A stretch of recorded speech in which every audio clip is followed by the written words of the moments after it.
Welcome back, everyone, to another episode of the Richie Hicks Jr. Sports Podcast.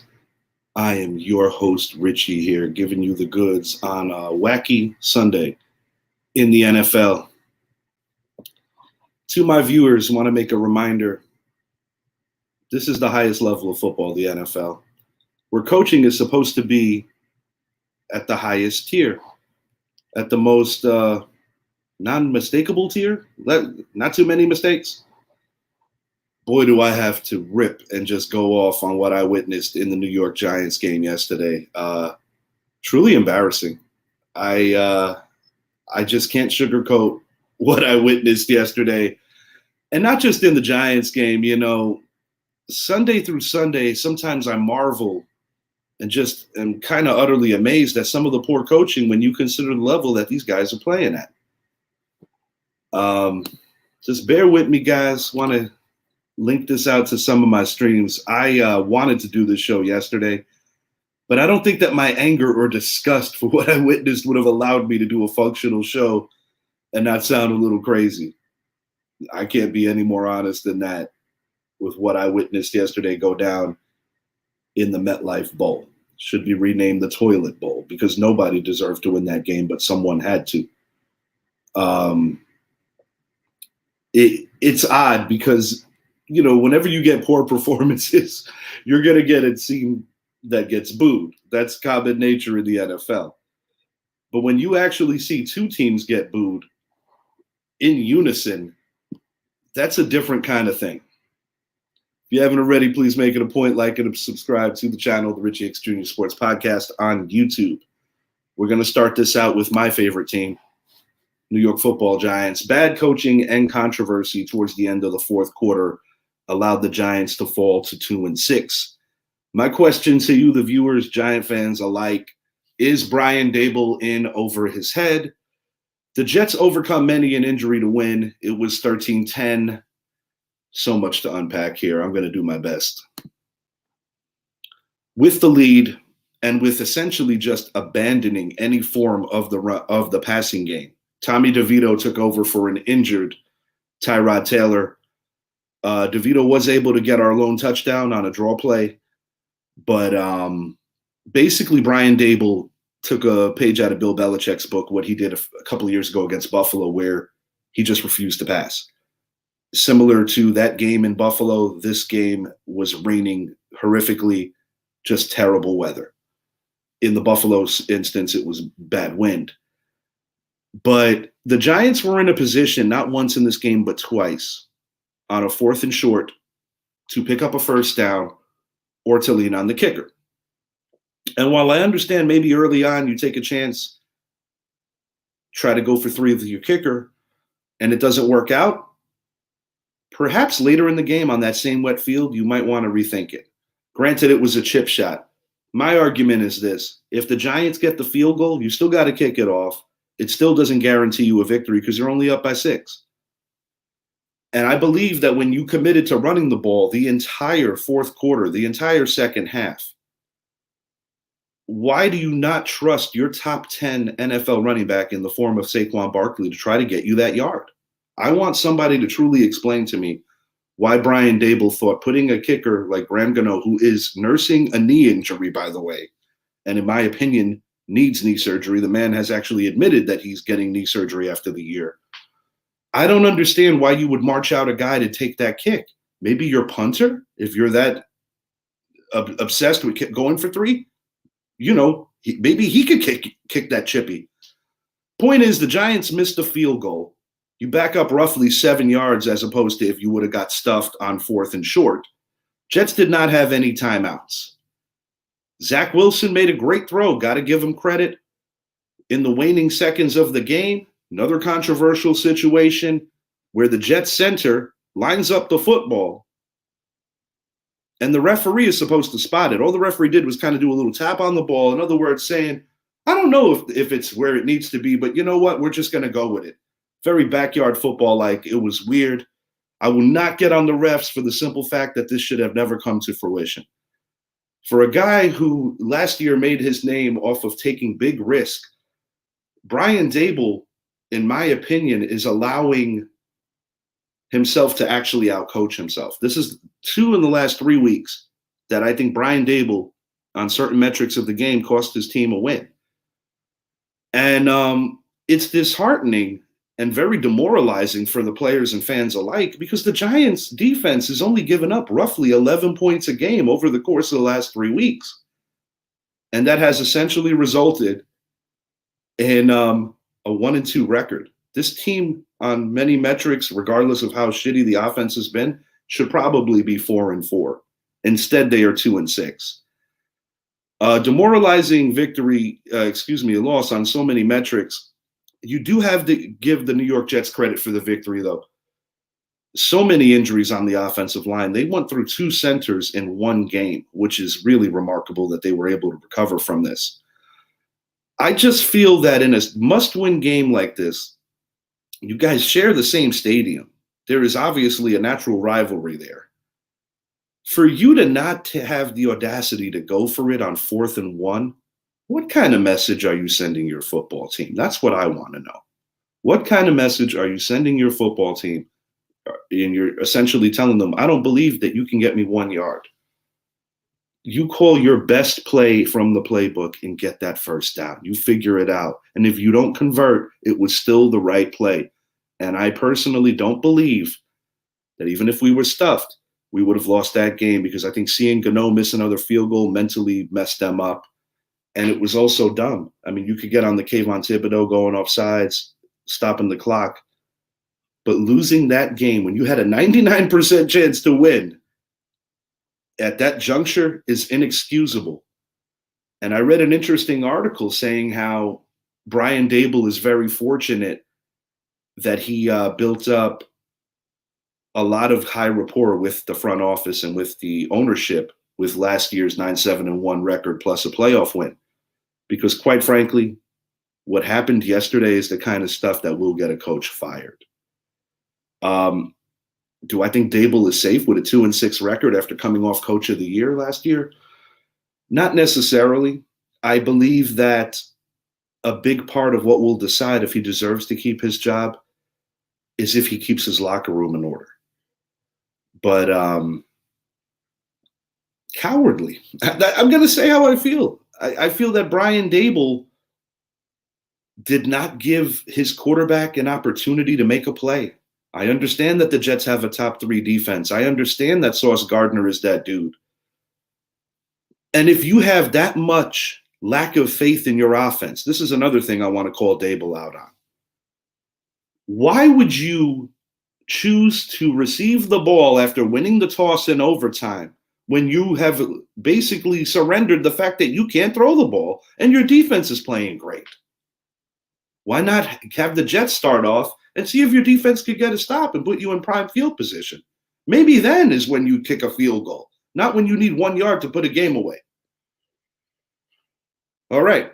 Rant over on the New York Giants. They're heading to Vegas next week.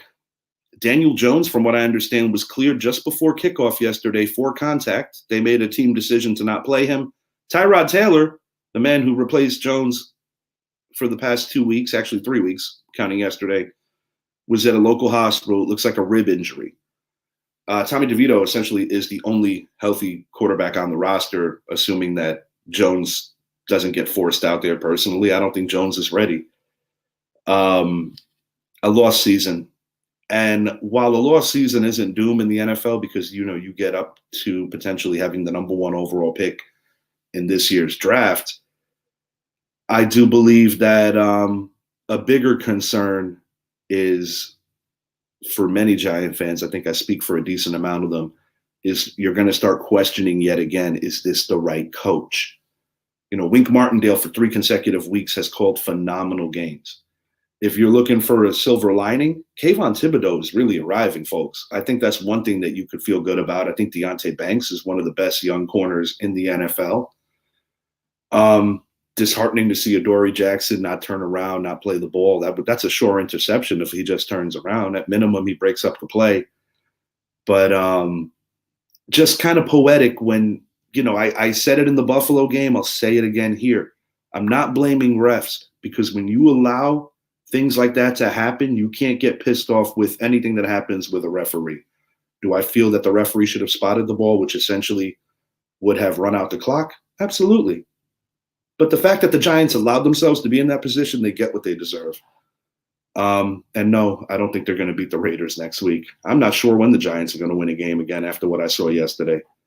But now we're going to talk about some competent football. Philadelphia Eagles survive a scare and come from behind to win in D.C. 38-31. In defeat, Sam Howell showed some serious poise. I feel on some metrics this could be viewed as a trap game for the Eagles. It's a divisional game, so it's never going to be easy no matter what the records are of anyone. It's been well documented that the Washington Commanders have one of the worst offensive lines in the league. Sam Howell, one of the highlight plays of yesterday, hooking up with Terry McLaurin in the end zone early on. This game almost looked like a mirror image of the first game in Philadelphia roughly a month ago. But, while I don't look at the Eagles that they have the same defensive prowess that they did have last year en route to an NFC championship win, the only stat that matters is winning. And the Philadelphia Eagles are consistently doing that. Reason I alluded to this possibly being a trap game is because next week the Eagles host the Dallas Cowboys. And that game will essentially be for rights to first place in the halfway point of the NFL season. And, I think the Dallas Cowboys have responded well after getting smacked in the mouth by the 49ers a few weeks ago. But Philly is 7-1 now. And very much in the driver's seat for home field advantage in the playoffs. But it's going to be interesting because Dak Prescott has consistently owned the NFC East. And while speaking about Dak, blow-up game yesterday. Best game of the season. They mauled the Rams on every facet of this game. CeeDee Lamb, thank you, sir, guaranteeing me 200 points this week in a blowout win against the best team in our league right now. Our guy Brett is actually in the driver's seat in the Pops Cheddar in the Sun League. But between the performance from Josh Allen on the Thursday nighter and CeeDee Lamb yesterday, I really had no chance of losing this week.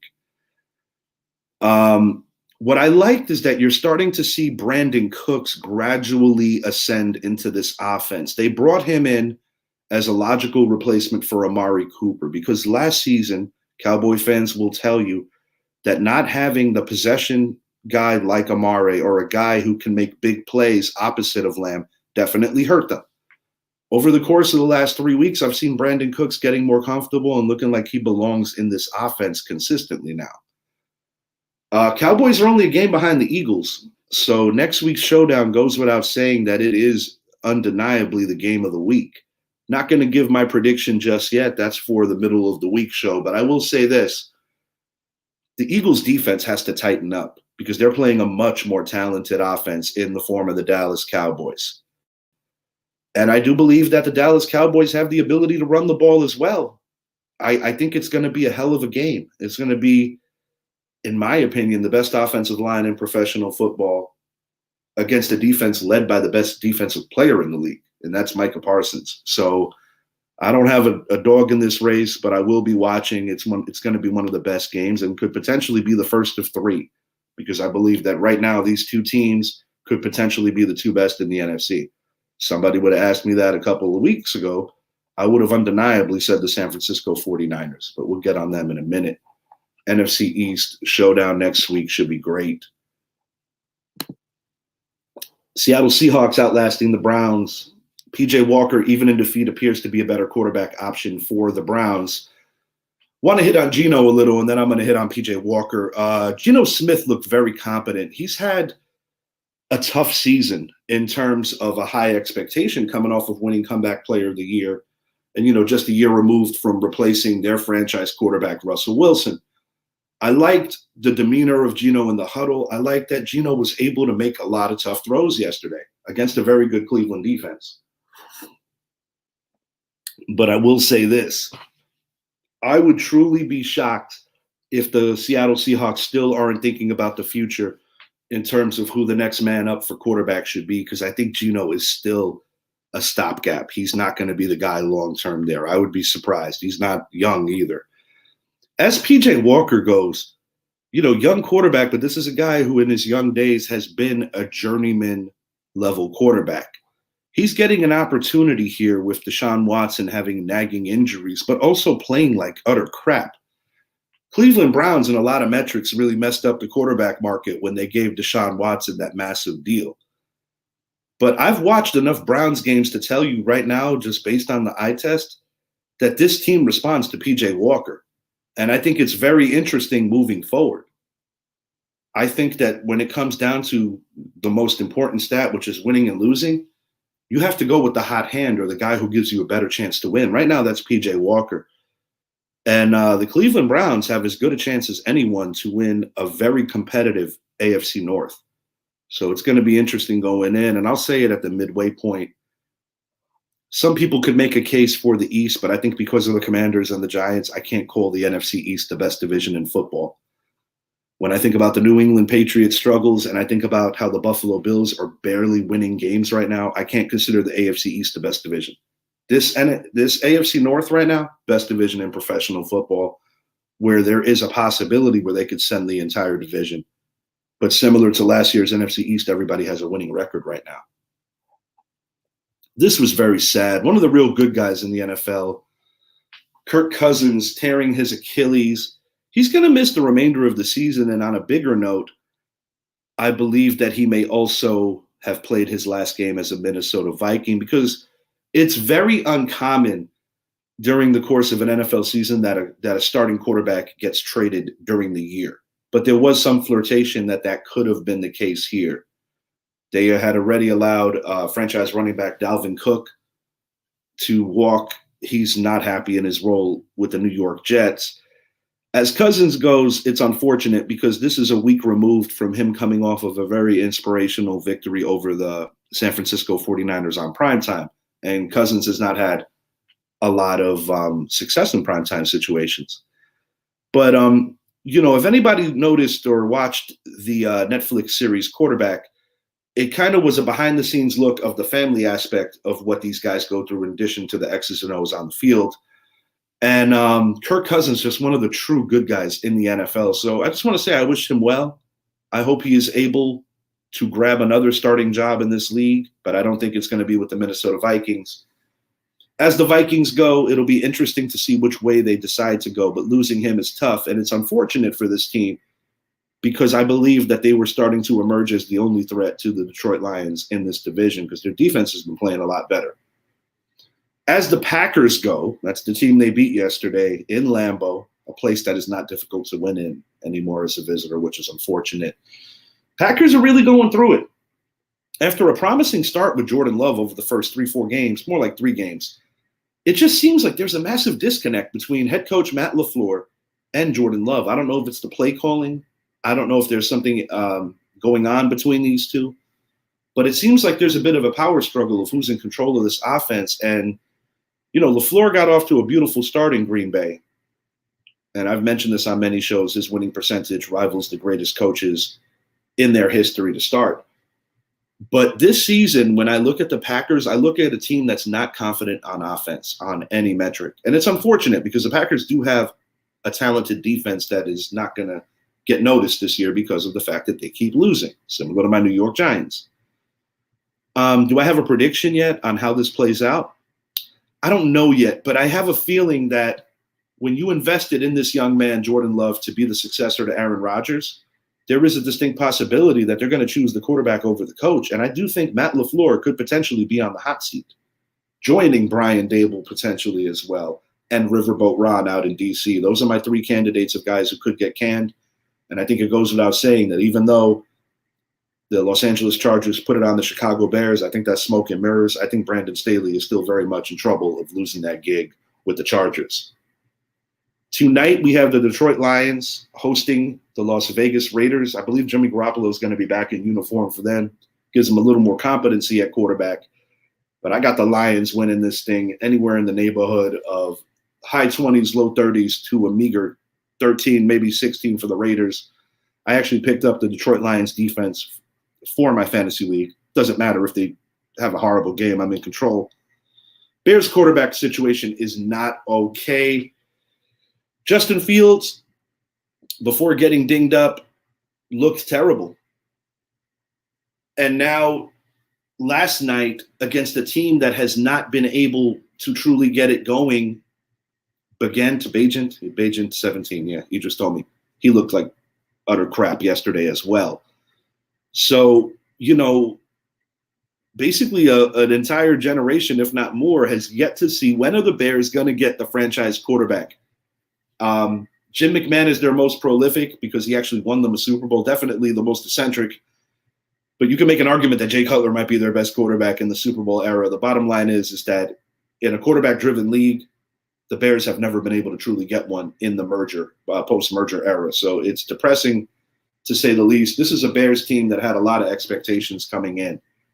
And just an overall disgusting showing on offense. And similar to the New York Giants, similar to the Green Bay Packers, similar to the Carolina Panthers, and similar to the New England Patriots, in addition to having terrible offenses, another thing that these teams have in common is that they all have a chance at the one pick. So we'll see how that plays out as the season continues to move along. At this point, being a Giant fan, I'm in tank mode. I want to get that as close to the one pick as possible. Gordon Patrick, shout out to him. His Jacksonville Jaguars show some serious toughness getting the win in the Steel City. An already underwhelming Steelers offense lost Kenny Pickett midway through the game. Mitchell Trubisky came in, touchdown toss, but also 2 picks. I'll be honest, even if the injury doesn't occur, I still think Jacksonville was going to win this game yesterday. I think one of the most important things when you are trying to be serious about winning a Super Bowl and being a consistent winner is winning on the road. The Jaguars, in addition to having 2 victories in England, I know that they were the home team for one of them. I'm not even that neutral site, whatever. It's a neutral site. It's a road game in my eyes. This team plays well away from Duval, and that is huge when you consider that they might not be the 1 seed going into the playoffs. However, they do have a shot to be the 1 seed. This team is getting it done on defense now, too. For a little while there, I thought that they were a little leaky, giving up some big plays, but they're definitely honing it in. And let's not forget, Doug Peterson took the Philadelphia Eagles to their first Super Bowl victory. It would be remarkable if he does it in a different conference with the Jacksonville Jaguars team who has never gotten past an AFC title game. Trevor Lawrence still getting better. He's going to throw some picks sometimes. He's a slinger. That happens. Calvin Ridley, seeing him have a big game yesterday, that's got to be encouraging for the Jaguar fans. He has been struggling for the majority of this year. That was big. But when I look at this Jacksonville defense, I see a team that's going to be hard to score on and make big plays against. And they are the type of defense that can hold teams to threes. And that is massive when it counts the most, not to mention that they could run the ball. This team has a legitimate chance of winning this conference this year. Yesterday, the Baltimore Ravens survived the trap game threat and enough for the road dub in the desert. They did defeat the lowly Arizona Cardinals, who have only 1 win on the year, against the Dallas Cowboys early in the year. I'm not surprised. The Ravens have been incredibly inconsistent this year in terms of what you're going to see week to week. But they did get the win, an all-important one, to stay on top of things in the AFC North. This is only a week removed from beating the crap out of a Detroit Lions team. I do think to a level that the Ravens have a propensity to playing to the level of their competition. They did lose to, in my opinion, a mediocre to bad Indianapolis Colts team roughly a month ago. But, this team has quality wins over some good opponents. And right now, I believe that Lamar Jackson is playing some of the best football of his career. He is ascending into a different territory of honing in all facets of his game. And I think the Ravens, in a big way, are benefiting from it. I think the Ravens have as good a chance as anyone, similar, like I said, about the Browns. This is the best division in professional football. I give the Ravens the inside track because when I look at what's happening, although you can make a case that Joe Burrow might be the best quarterback in this division, I would make a case that the Ravens might have the best coach. So it's going to be very interesting to see how this plays out. And what I mean by the best coach is the best coach out of the two teams, because I'm not going to put anybody above Mike Tomlin in that division. Keeping it in the AFC North, the Cincinnati Bengals make the 49ers look very pedestrian. 2-touchdown road victory. Shout out Mike Zappi. He did call it. He said that the Niners would not top 17 points, and he nailed it on the head. The 49ers are now 0-3 since blowing out the Cowboys and George Kittle's comical T-shirt reveal saying, fuck Dallas.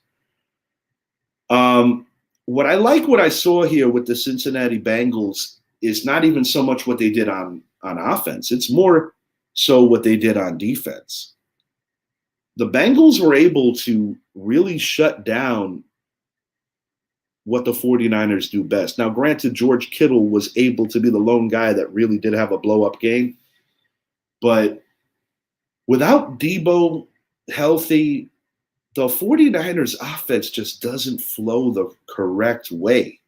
And Brock Purdy, after just never losing really, with the exception of the title game, a game he got hurt in immediately, so you can't really pin that one on him. He's coming off this is his third consecutive loss, fourth loss of his career after starting the season 5-0. 49ers were my pick in the NFC to win. And listen, losing 3 in a row isn't a death knell to a Super Bowl hope. The 2011 Giants actually lost 4 in a row and still won the Super Bowl. But right now, I think this is more based on a health thing. And it could be a little mental too. The 49ers don't strike me as a team that's panicking, which is a good thing. But they got to get healthy, because right now that is what's holding back the San Francisco 49ers. And, to be fair, it's the level of competition too, because this is the third consecutive week that defenses have really elevated their games against the 49ers. It started in Cleveland. You saw Minnesota, in my opinion, play their best defensive game of the year last week. And the Bengals really showed out yesterday. Bengals, after a very murky start, are starting to look a lot more comfortable, and that's also because their franchise quarterback, Joe Burrow, seems to have shaken off that calf injury. The Saints outlast the Colts, stay within reach of the NFC's top spot. This is a division that's competitive, but not, in my eyes, very good. Talking about the South. I think the Bucs are still going to win this division. I could be so very wrong on that. This is a week-to-week division right now. As the Colts go, Gardner Minshew, guy that I always root for, I think he plays hard, but this team has too many holes, too many issues on offense, and they're missing their rookie quarterback. I think Anthony Richardson gives them the best chance to win. We're unfortunately not going to see him until next season. As the Saints go, I don't think too highly of the Saints. I think that their offense looks great when they play middle-tier opponents. When they play good defenses, not so much. When I think about quarterback play in this division too, Baker Mayfield, Yesterday, Desmond Ridder got benched. And Derek Carr's not that good. I'm sorry. So I really don't know who's going to win this division right now. I don't know. It's mediocre at best. But this was inspiring yesterday. They were donning their old Houston Oilers uniforms. I still say the city of Houston should have protected the Oiler name. Those uniforms are so nice. Levis is the right fit after many years of mediocre to bad quarterback play. Do the Tennessee Titans finally have their man? What I find interesting about this is only a couple of days removed from them telling Derrick Henry they have no intention of trading him. And I myself was feeling for Derrick Henry because I'm like, damn, man. And this has been a subject on the show in passing that the Tennessee Titans just never have the best quarterback play, and it holds back the franchise. But Will Levis, a guy that they drafted this year, guy who fell in the draft, first start, he looked incredible. And it's something to feel good about, especially when you're looking at the other team where a guy like Desmond Ridder basically just got pulled for career journeyman Taylor Heineke. Heineke's going to keep this job, by the way. He gives the Falcons the best chance to stay in the playoff race this year. It could be the beginning of the end for Desmond Ridder. It's been documented on our show here by members of the panel that we do not think that he is starting material. Now, granted, this is only one game, but for Levis to do this in a game where a lot of people felt like the Titans were basically just going to pack it in, I think it's pretty inspiring for the team, and just maybe they can stick around and compete in this division. It's only the midway point, basically, so they still have time. Not used to saying this, but this was ugly with the Chiefs. Patrick Mahomes, who was definitely under the weather, and also he got battered in this game. There was a point in this game where he lacerated a couple of fingers. They were not able to get him taped up in time, so they had to give him a glove. He looked incredibly uncomfortable in this game yesterday, but you got to give credit where it's due. The Denver Broncos played a hell of a game, and they did something that they don't do very frequently, which is beat the Chiefs.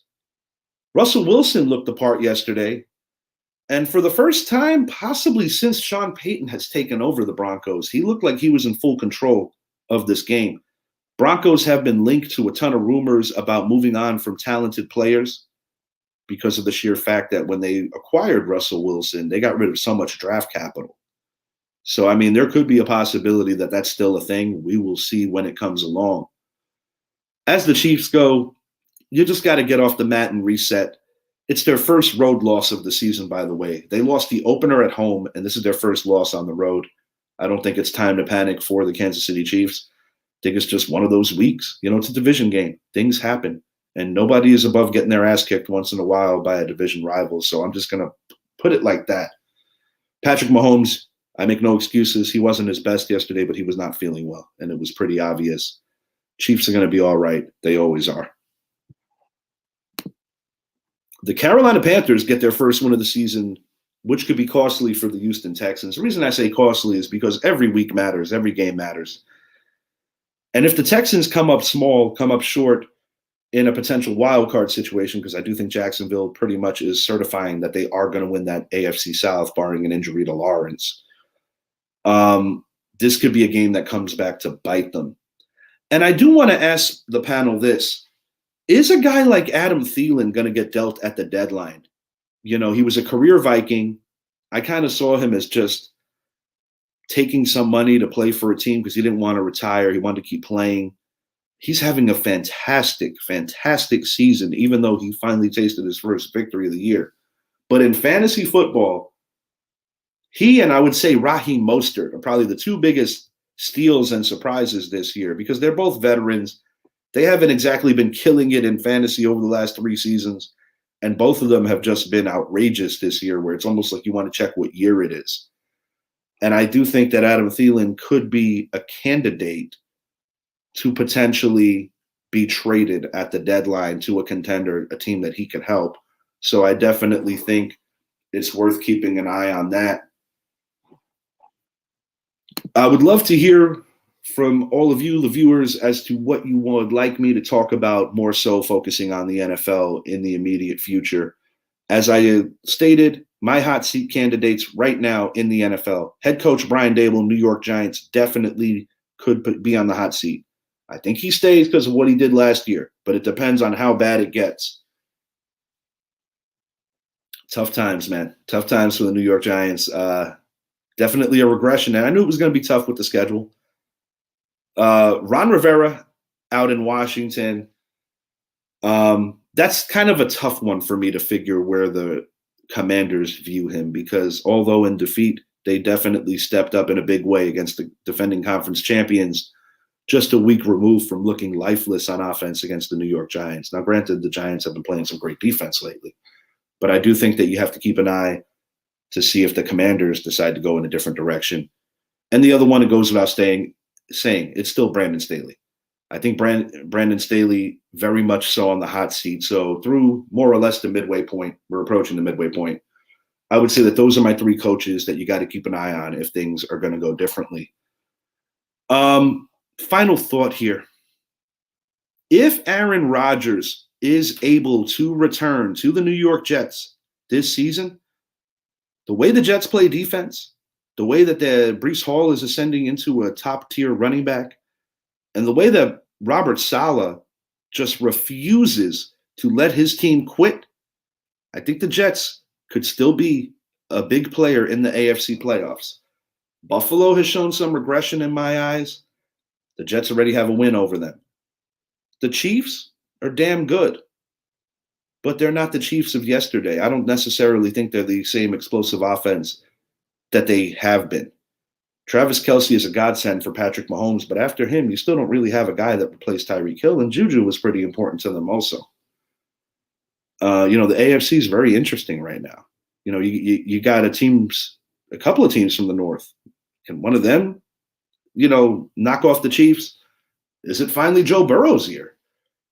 These are all questions that are going to be answered in the second half of the season, and I do believe that you're going to see some player movement that's going to help some of these rosters that are chasing down a championship.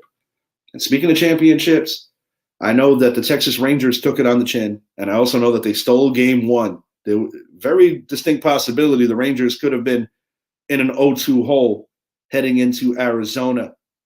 I got the Rangers winning game 3 on the road. The Rangers have shown some serious resolve on the road in these playoffs. Look no further than the ALCS, where they defeated last year's champion Houston Astros.